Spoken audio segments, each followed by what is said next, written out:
और मेरे प्यारे साथियों, भाई आज जो भी आंदोलन हम कृषि हित और कृषि पर्यवेक्षक छात्रों के हित में जो सबने मिलकर लिया है, उसमें सभी का सहयोग बहुत जरूरी है।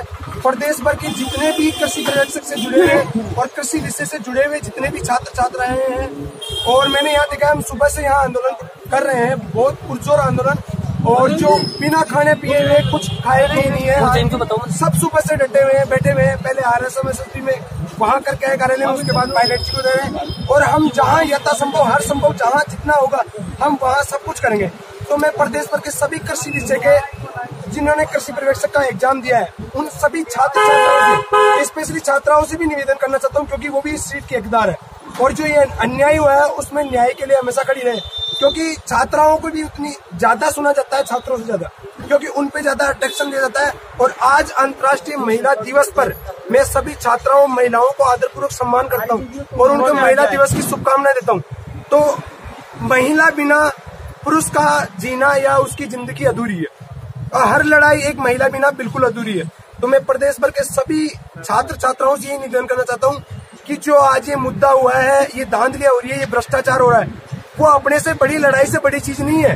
जिन्होंने भी भ्रष्टाचार किया, चाहे वो कोचिंग संचालक हो, कल ना तो बहुत बड़ी बड़ी बातें करते थे ना, वो कहाँ गए आज? वो जो बराबर हितों के लिए लड़ाई करते थे, जिन्होंने संगठन बना लिए थे अपने कि हम संगठन के प्रदर्शक से, कौन से स्टूडेंट ने जाके उनको प्रदर्शक बनाया था? किसने उनको नियुक्ति दी थी? आज क्यों नहीं दिख रहे? वो कहाँ गए? वो उनका जोश कहाँ गया जब वो कलेक्ट करते थे एग्जाम कंडक्ट करवाने के लिए, प्रतियोगिता परीक्षा और जो भी कई सारे प्रोग्राम अपने कोचिंग में सिर्फ पैसा इकट्ठा करने का। उन्हीं की धांधली की वजह से यही तो प्रॉब्लम आज सब समस्त प्रदेश के छात्र छात्राओं के साथ हुई है। 1 लाख के करीबन जो छात्र छात्राओं ने एग्जाम दिए हैं कोटा और जयपुर सेंटर में, उनमें इतनी भयंकर धांधली हुई है। जहां तक है ना, मैं ये मानता हूँ कोई भी बोर्ड अगर एग्जाम कंडक्ट करवाता है, उससे परीक्षा सेंटर लेता है, तो परीक्षा सेंटर में कैमरों का होना अनिवार्य है। हर कैंडिडेट को, हर स्टूडेंट को, हर एग्जाम स्टूडेंट को एक सिंगल टेबल मिलनी चाहिए और उनमें कुछ डिस्टेंस का रेशो किया गया है, वो डिस्टेंस रेशो होना चाहिए। लेकिन जहां तक देखा, मैं खुद कोटा में जाके एग्जाम देके आया हूँ, तो वहां पर मतलब बिल्कुल भी डिस्टेंस नहीं है, बराबर में स्टूडेंट बैठा है, आराम से तैयारी चीटिंग कर सकता है, आराम से पेपर देख सकता है। कई सेंटरों पे यह तक हुआ है कि पेपर की सील खुली हुई है, तो ये कहाँ तक मतलब सही है? आप सुरक्षा के कई वादे करते हो, सुरक्षा की कई मतलब आपने कॉन्फिडेंस के साथ कहा है कि हम RSMSB या जो भी है सरकार के द्वारा, ये बोर्ड के द्वारा जो एग्जाम कंडक्ट किया गया, उसमें पूर्ण सावधानी बरती गई है। फिर ये सावधानी कहाँ से हुई? अटेंडेंस नंबर, ये अटेंडेंस नंबर के बारे में भी बताओ। और एक ही क्वेश्चन में, एक ही किताब में से 50 के अबव 54 क्वेश्चन मिलना बहुत बड़ी चीज होती है। जिस बुक का और बुक राइटर का मैं नाम नहीं लेना चाहता, वो समझ चुके होंगे, और कोचिंग संचालक भी समझ चुके हैं कि इस बंदे में और धांधली में फंसे हुए। उनको मैं खुली चेतावनी देता हूँ, मेरे छात्र साथियों के साथ और छात्र साथियों के साथ। उन्होंने जो गैर घिनौना कार्य किया है ना, 7-7 लाख में, 8-8 लाख में जो उन्होंने पेपर बांटे हैं, और जिन्होंने जिनकी सीटें बुक करवाई है, मैं उन सबको खुली चेतावनी देना चाहता हूँ।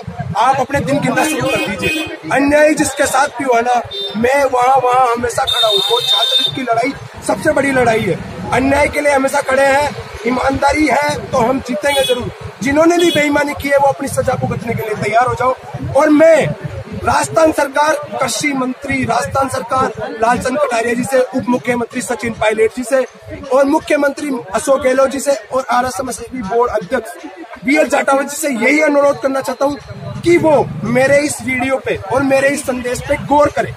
नहीं तो आंदोलन अगर सड़कों पे उतर गया ना, छात्र हितों का हनन हुआ तो खून बहेगा सड़कों। और हम हमारा सिर्फ हक मांग रहे हैं, भीख नहीं मांग रहे। तो ये खुला निर्देशन है, खुली अपील है, खुला अनुरोध है। भारत माता की जय, भारत माता की जय।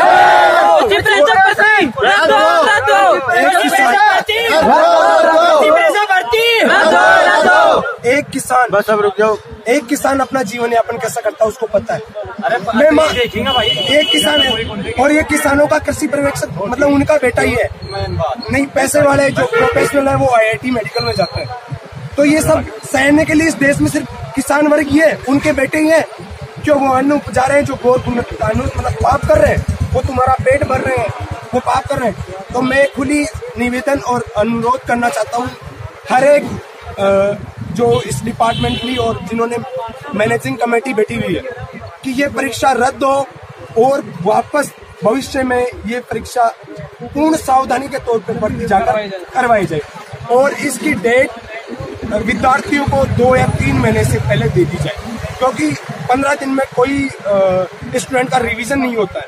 मेरा आपसे यही अनुरोध है और यही विनती है कि समस्त छात्रों के हितों में देख के डिसीजन लिया जाए। अगर ये डिसीजन नहीं लिया गया तो आंदोलन तो होगा ही। दूसरी बात, जिन सीटों पे जो पैसे देके या धोखाधड़ी से जिन्होंने करप्शन फैलाया वो देश का क्या उद्धार करेंगे? वो उस डिपार्टमेंट और कृषि विभाग का क्या उद्धार करेंगे जिनको एक वैरायटी पता नहीं है? मैं उनसे एक वैरायटी पूछ लूं तो वो एक वैरायटी का जवाब नहीं दे पाएंगे।